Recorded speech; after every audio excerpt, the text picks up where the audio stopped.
I want to talk to us today. Praise the Lord still. I want to talk to us today about something that's so fundamental to the Christian faith. And at the same time, something we've relegated to the very lowest of the lowest place. You see, everything we gain from this union of knowing Christ, everything that is there, most of it are the things we gain. Salvation, we receive repentance, and everything. Blessing, increase, breakthrough. But there's one thing that he requires from us. And that is the most difficult thing, not the money. He gave it as a commission. That's one thing you can do. That's one thing he seeks from me, from you and I to do for him. It's in Matthew 28. He said, go ye therefore. Go ye therefore. Go ye therefore. You are called, I am called, to be soul winners. But we have cornered him in such a way that we pick a day in a month, a day in a year, a day in a decade, or maybe never at all. Do we see it as necessary, as much as it takes the highest priority to Christ, but we don't see it? I'll tell you a short story. In book of John chapter 4, starting from verse 34, I believe. But prior to that verse, if you have it, if you get it, put it on the screen for me, please. John 4:34. They were heading towards, they were going on a journey, but there was need for them to pass by Samaria, and when they got there, they went to the outskirts of it. There was a well that Jacob gave to his children, and by the well, at the time they were passing by, around noon, a woman decided to go fetch water at that same time. And we know all the story around about this woman. She picked a time that most of the women won't be crowding around the well, because she's got history that she's not very proud of. And I don't know how many of us have things we don't want to easily share. It's my secret, and I have right to my secret 100%. But she's got history that she was not too proud of. But if she goes to the best time to go fetch water, it's early in the morning, late in the evening. Never in the middle of the day when the sun is hitting the hardest. But that was when she chose to, because the place will be quiet and free. There will be no drama like we used to see drama. And that was the exact time that the Messiah chose to pass by. And that period, divinity met with humanity. And then, but by the time they got there, the disciples asked to go into the village, into the city, to buy food. For this is the reason. By the time they got there, they were so weary from journeying, from traveling, and they were hungry, and they were thirsty, and they were tired.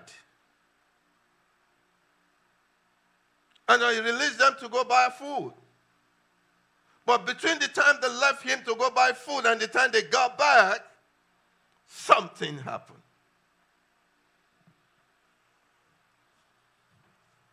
Jesus said to them, my food is to do the will of him who sent me. Before this time, he came and he said that it's not, I have food that you guys don't know of.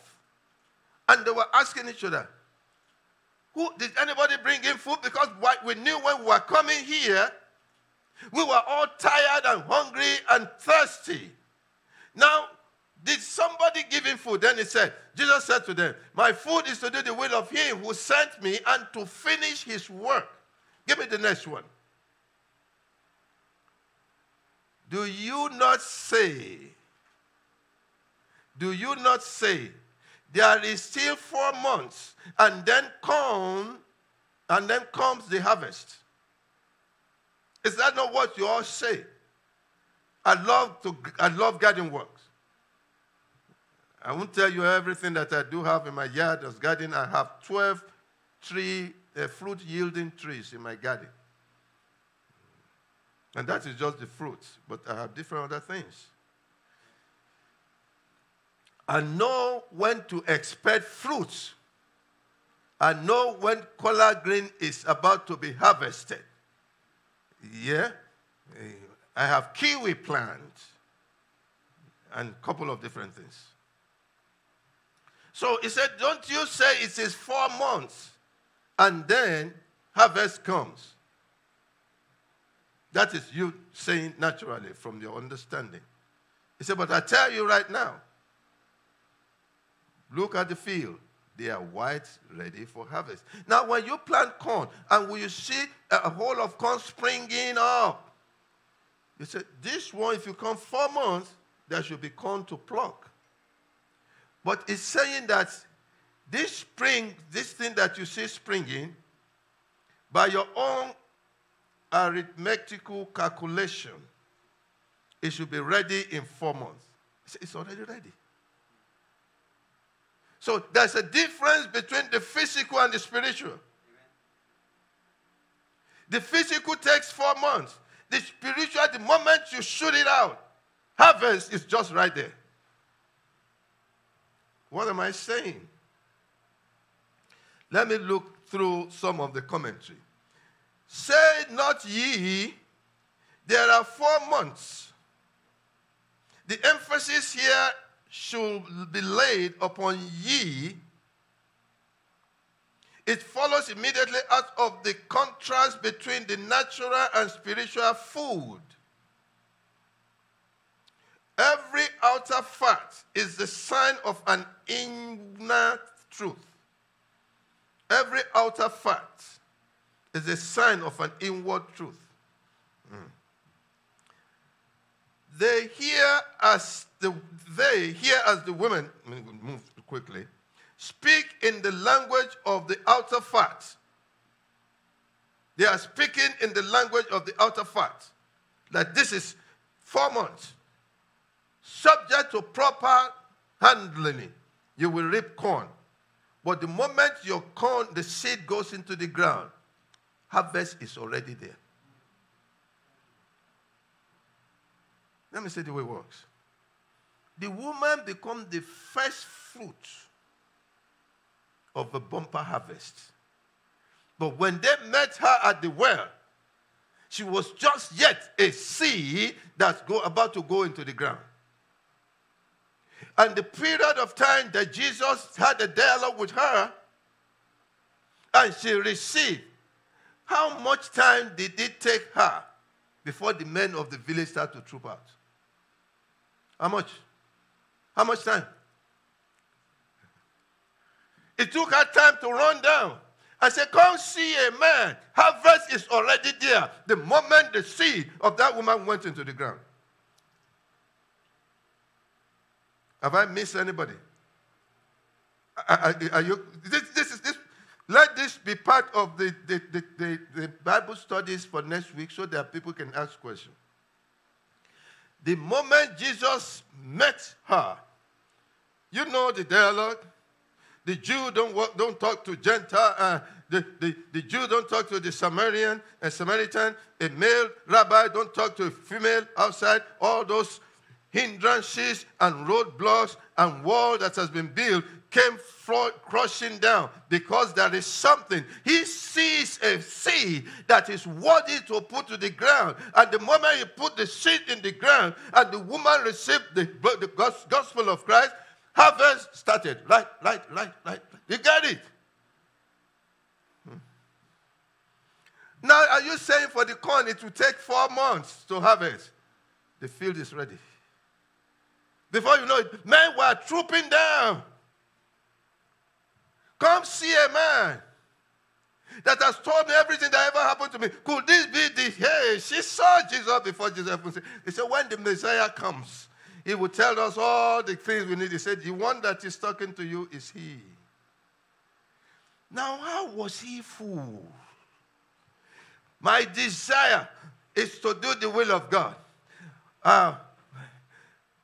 I desire to do your will. I desire to serve the purpose of God in my generation. These are good, awesome desires. But the moment you want to pursue that desire, obstacle, persecution, tribulation hits you. And so when the seed is on the rocky side or in the thorn, it never strives because the condition where it's growing takes life out of it.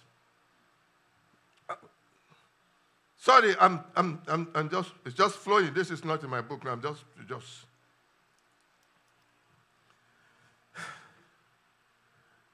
I want to serve the purpose of God in my generation. I want to serve the purpose of God while I am alive. But you want to serve the purpose of God. You have good intention.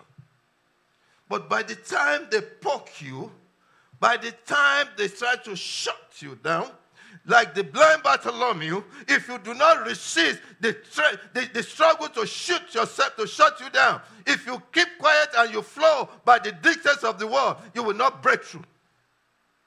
You get that too? Do you get that? The moment they say, keep quiet, my healing is right in the corner. Instead of keeping quiet, he shouted even the more. World cannot dictate how you will serve the Lord.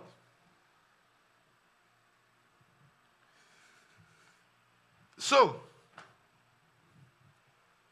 I'm going to make that, I'm going to bring a parallel message. They were hungry, they were tired, they were thirsty, and they were so weary. That was the condition.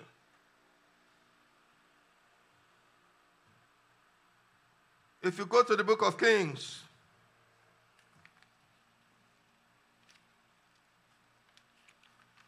go with me to the book of Kings.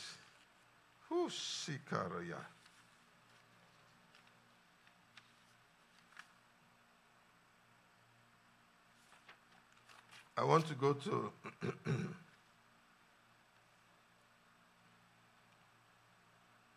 you know that I'm doing better than I think I can do.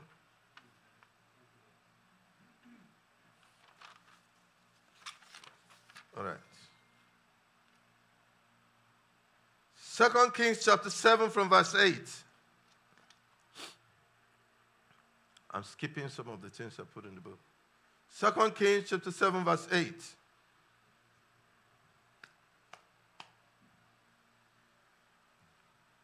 Oh, where's 2 Kings 7 verse 8? Okay. When the lepers reached the edge of the camp, they went into the camp to eat and drink. They then carried off the silver, gold, and clothing, and went and hid them.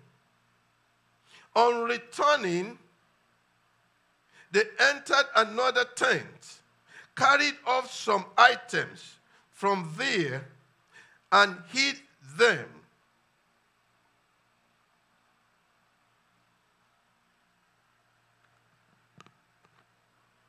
I'm looking for 2 Kings 7:8. It's taking forever to put on the screen. No, let me tell the story here. there was famine in that city because the enemy came and seized and besieged the town and put every cantonment and everything up there so that no trade can move in and out. When the enemy just put a siege and seal it, something that is so close to that in our own present world was when the Israelis barricaded this Gaza Strip. Tankers cannot bring petrol. Even the the health facilities, the Red Cross cannot pass through. Nothing can go in and out. And then they start to run out of their resources, and people start to struggle to live because they closed down the borders. And people were crying.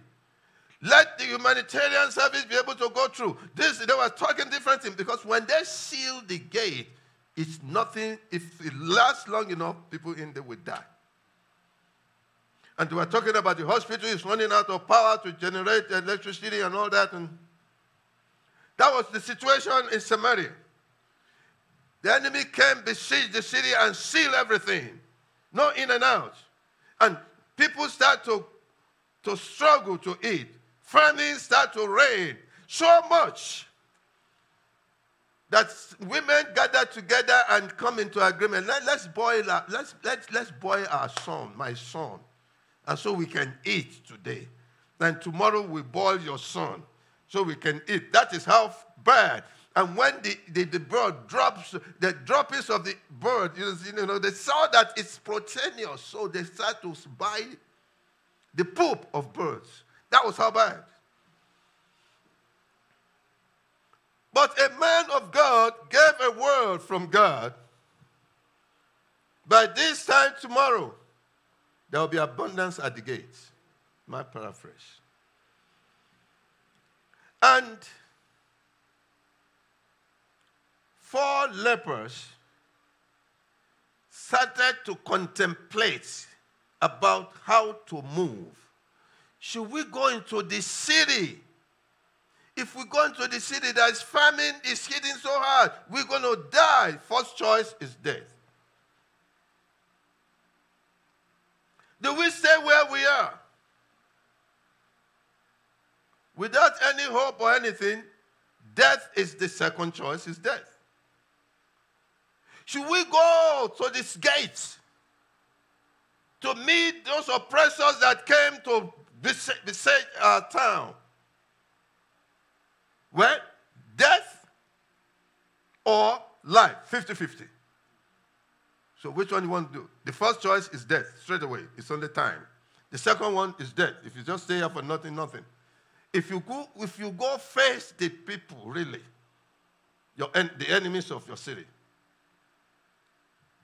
we know that it's either death or life. So that is one option that gives them a little window of a possibility of living. They say, let's take that one.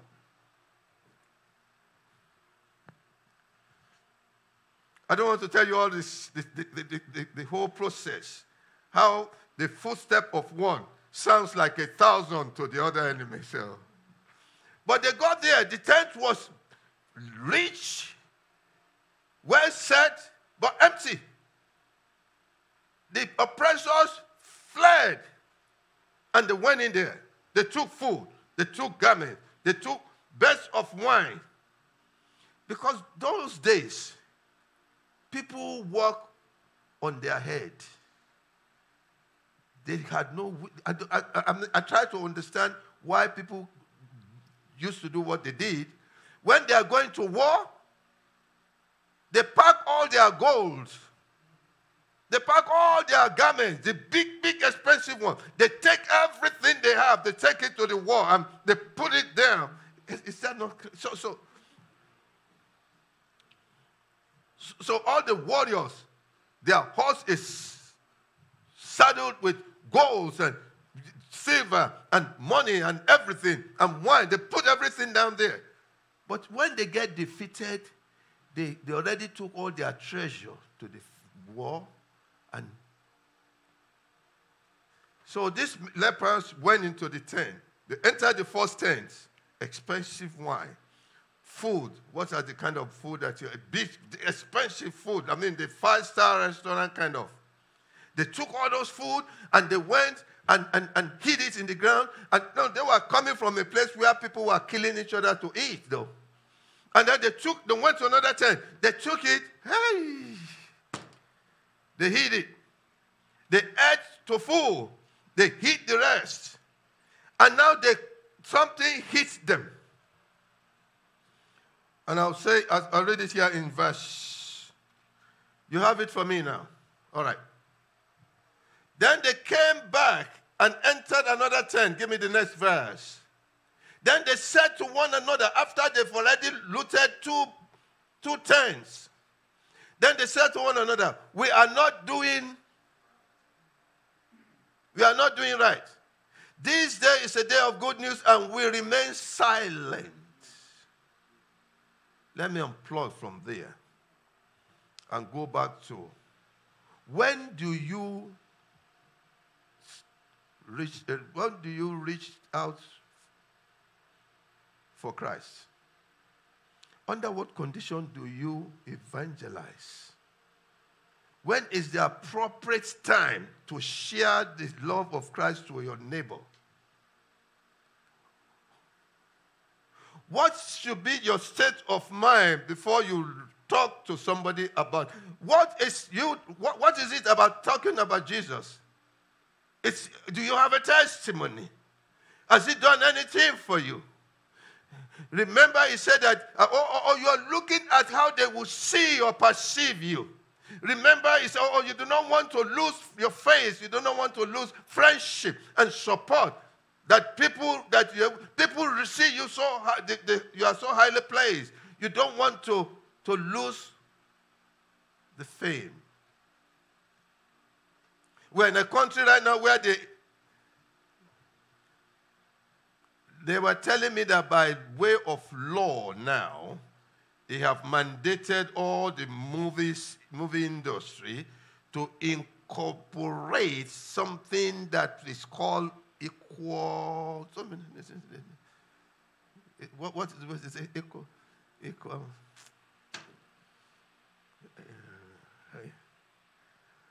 So they must put in there balancing. They must balance things up. Embrace every culture, so they must put some form of homosexual stamp in everything they release out now, including your children's cartoons. When you talk something, you see, I'm not saying go attack anybody because we love everybody. Jesus might not be at peace with some sin issue, but he loves everybody. So, if you go speak in a way that's contrary to what, they will rack you down because they are so rich. So, if you are looking at their face and you are shaky, it says, if you are ashamed of me before the people, I will be ashamed of you in my Father's kingdom. It's the word. That's not me saying it. I'm just echoing it. So when is a good time to share your testimony? Do you have a story to say? Has it been good to you in any way? This gift of salvation, is it for free? Yes, it's free, but then you need to pay to work your salvation with fear and trembling. He gave it to you, receive you freely. But he wants you, he said, go and tell them what I've done for you. Just share your testimony. If you don't have testimony to share, can you just love? You have so much resources within you that you are holding. Let me tell you about the testimony. Testimony that I listened to Fountain of Life, look with you the other day. I said testimony. Tell your neighbor testimony. I believe it as you say it. Do you know that you saying testimony, by the grace of God, you will bring one? Amen. In the name of Jesus Christ. Amen. This lady was seriously in debt. And she traveled from the north down to Lagos because she wanted to see the senior pastor. She made several attempts. She received blockage. You can't see the blockage. Come on Sunday. No, she doesn't see people on Sunday. Come on. And one day she stayed there. She continued to go. And one time, it got to a point, and the children called her. I said, Mommy, have you been able to see him? She said, no, I'm still believing. They said, don't worry, Mommy. We already gone out now evangelizing. So that every new convert that we're able to convert for Christ will become a seed for you to see the pastor. You say you don't have money. If you say you don't have money, it's a lie. But then he doesn't need your money. Can you share your testimony? Can you talk about Jesus to one person? Can you say, Father, that become my seed? That becomes my seed. You know what happened? On Thursday showers, they finished. She was there.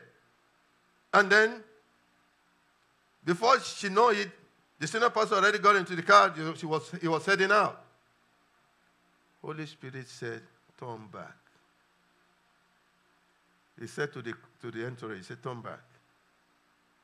And they were turning, as they turned back, she saw a lady walking and said, go to that woman. Do you believe, can you relate that to the story of Phillips? That went to meet the Ethiopian eunuch in the desert. Yeah. He said, turn back. And the senior pastor that they've been blocking her from seeing came out of the car and walked towards her and said, what can I do for you? The senior pastor, they are blocking because the children, they have reached out and converted some souls and said, let this become seed. Let it become seed. Mama, wait. We are praying. We are doing evangelism. Every soul won becomes seed. And hey, the pastor went out to meet her. He said, I've been trying to see you. He said, this is me. When is a good time to evangelize? I have two parallel stories. When you have and when you have not. When they were walking with Jesus in their midst, they were weary, they were hungry, they were thirsty, and very tired. You said, that's not it. Oh, won't I be filled before I need to take care of I need my me time, right? Me time, that's what they call it. Me time, I need to be able to take care of myself before. No. That didn't Jesus say that the poor you will have among you for a long time? So no, let them be.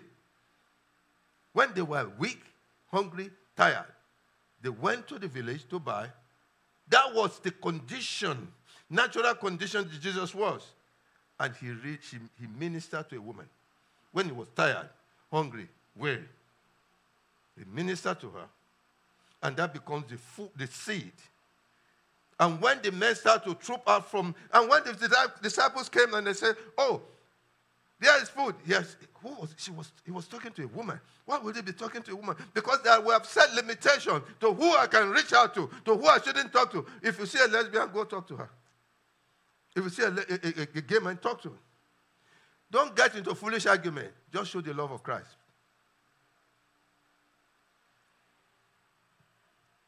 In their lack, in their weariness, thirsty, Jesus took off because he was full man. Remember? He was full God and full man. Man, fully. He reached out. The satisfaction of reaching that woman filled him up.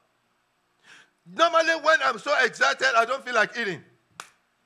And when deep sorrowful thing hit me, I don't feel like eating. I lose my appetite. Those are two extremes that will cause me not to eat, not to feel like eating. When I'm so overjoyed, hey, when the newborn baby is born, will you eat? I'm not hungry. Joy has filled me up.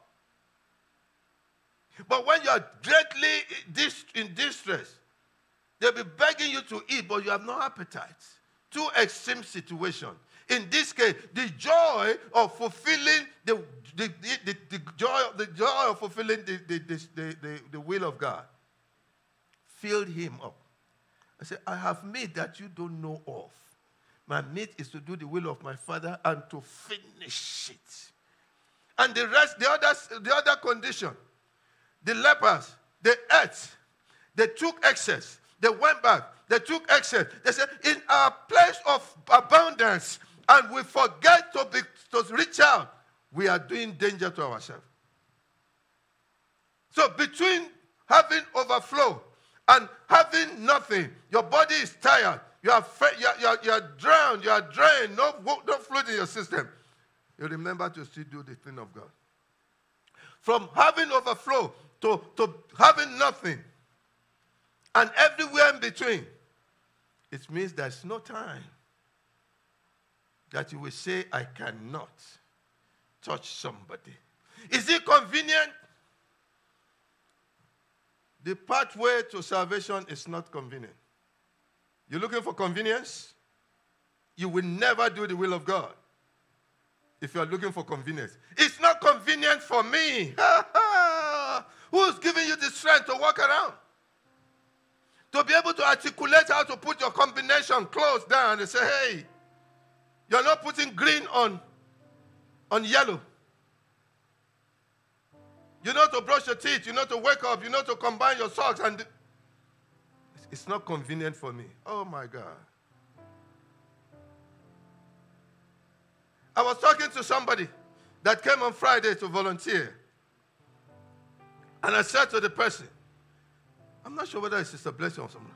I said, do you know that sometimes you go to Southeast and be knocking from door to door? We go to South Bowie, we go to Lanham and be knocking from door to door. But God is bringing us the Ukrainian refugees,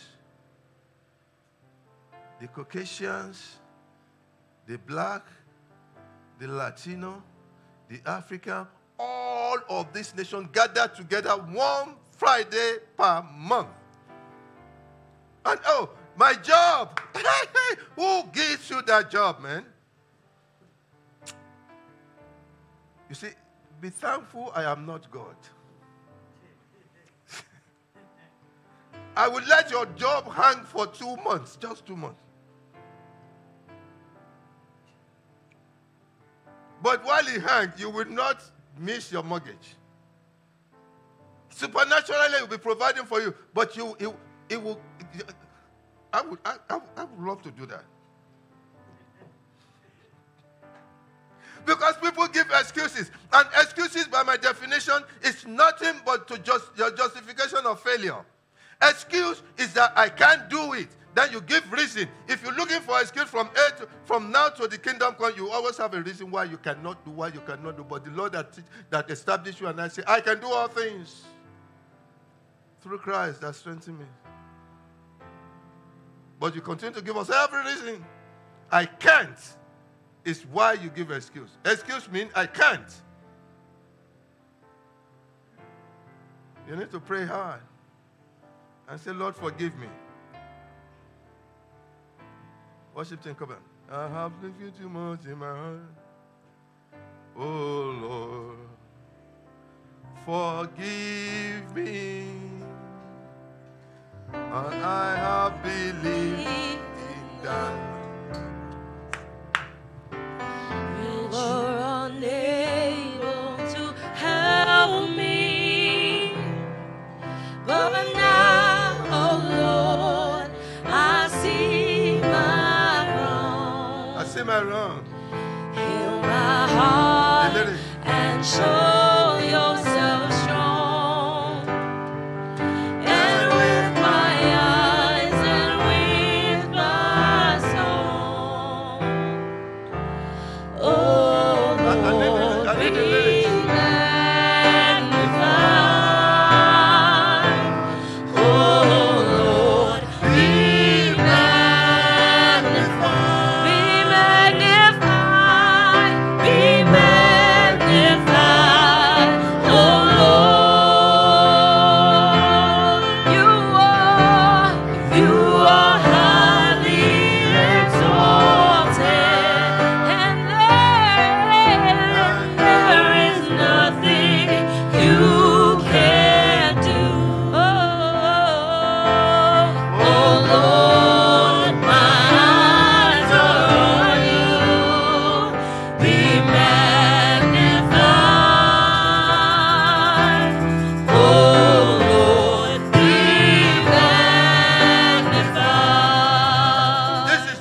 going to do? I asked for the lyrics. I guess they say them or whatever. But I want to sing it again. So maybe you can catch what the song is saying.